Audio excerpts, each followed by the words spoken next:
Hello everyone, it's Maki. In the Universal Century universe, there's an important philosophy known as Ereism.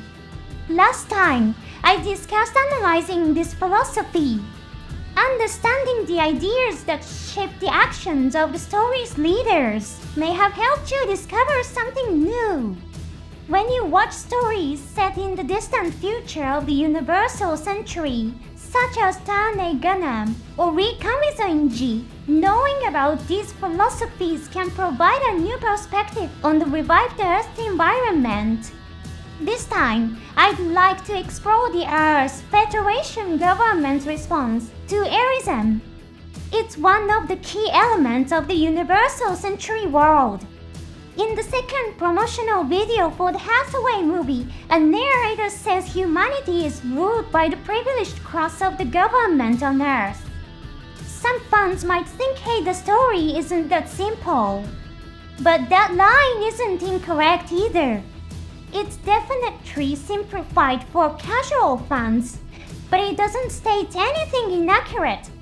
Today, I'd like to explore this theme. Before we dive in, I have a quick announcement. On my channel, I invite you to support me by becoming a member. For just 99 cents a month, you can get a name badge and a comment badge. Now, let's begin the analysis.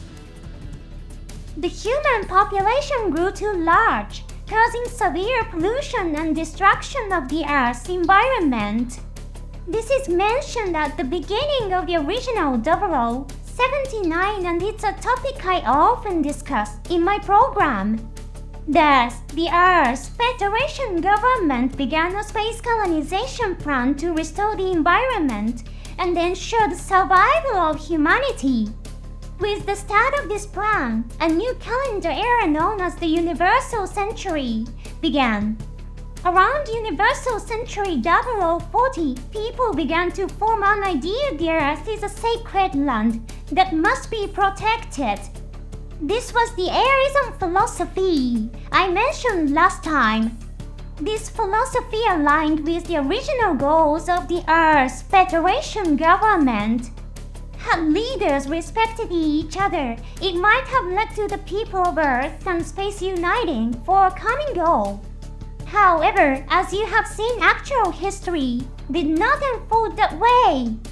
Around the time Ereism began to be discussed in Universal Century 0040, perhaps by coincidence, a new way of thinking also started to emerge within the Earth's Federation government. As I mentioned earlier, the space colonization plan originally began with the purpose of restoring Earth's environment. The space colonists were sent out as pioneers of a new age, but over time, they were treated more and more like exiles. Half of humanity had already emigrated to space, and the plan to restore the Earth's environment was progressing smoothly. Before the Universal Century, people cut down forests on a massive scale and reshaped the land into residential areas and industrial facilities. This resulted in a rise in global temperature, which came to be known as global warming. This led to the steady decline of tropical rainforests. However, by Universal Century 0040, history books record that the tropical rainforests had begun to expand again. Had the restoration of Earth's environment continued in that direction, the revival of a rich natural environment might have been fully achieved. However, the people of the Earth's Federation government did not see things that way. Some within the government thought not everyone needs to emigrate to space. They wanted to continue living on the land they were accustomed to and maintain their social position, power, and wealth. Charles Noble described this mindset when he spoke of people whose souls are bound by Earth's gravity. For these government officials, the Ereism philosophy was bothersome. They feared that if people left Earth, those who remained would be alone and isolated. It's a complex and fascinating mindset. The Federation government wanted to monopolize Earth, yet they also didn't want to be left alone on Earth. This idea is described in the novel Hathaway's Flash. Maki acts to overturn the law that states only people approved by the Earth's Federation government may live on Earth. As they argue, humans hate loneliness. If the government's chosen few begin living on Earth, towns will inevitably form around them. When many humans come to live on Earth again, the result will be the destruction of Earth's environment once more. The selfish logic of the Earth's Federation government was gradually turning the Universal Century into an age of tragedy. The people of the Earth's Federation government did not like the idea of being left alone on Earth. This mindset included the goal of maintaining the center of political and economic activity on Earth. This mindset contrasts with the side co-prosperity sphere plan, which was described as full frontal's objective in Gundam Unicorn. The Earth's Federation government began exploiting the space colonies. When it came to trade, they never engaged in fair equal exchanges. They tried to control everything by holding hostage all kinds of authorization rights. For the people living in the space colonies, labor was imposed as a duty, maintaining and managing the space colonies in order to sustain their own lives. If you interpret it as protecting and maintaining the place you live in, it might not sound so strange.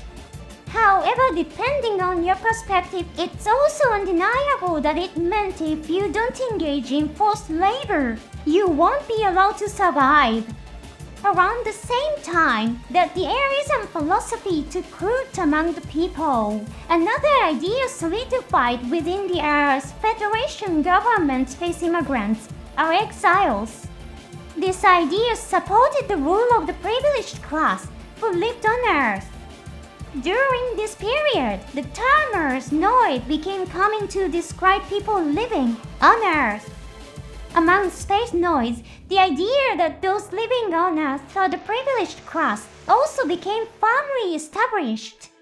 This is the context of the scene in the original 0079 when Bright Noah nervously says it's my first time operating in space, and Saint Lomas replies, "So you're Anili, then."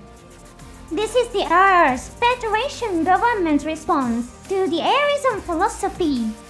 The Earth's Federation government has been distorted by people who have forgotten their original purpose, which was that humanity should migrate into space to regenerate the Earth, and who want to continue living on Earth in order to protect their status, power, and assets.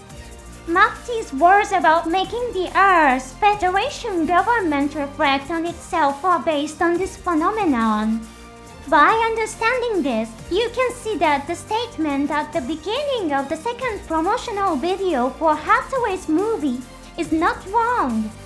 In truth, Maki wants to overthrow not only the Earth's Federation government, but also the indifference of the general populace. This will surely be treated as another important theme in the second movie. Even in the first movie, the brief conversation between Hathaway and the taxi driver was crucial. I think you've also come to understand how difficult Hathaway's goal really is. Maki's purpose cannot be fulfilled simply by defeating Kenneslek and the Penelope. As Hathaway himself says in Pain, "Tell me how to destroy this structure. I'll continue studying the history of the Universal Century." Please look forward to it. Thank you for watching until the very end. See you in the next program.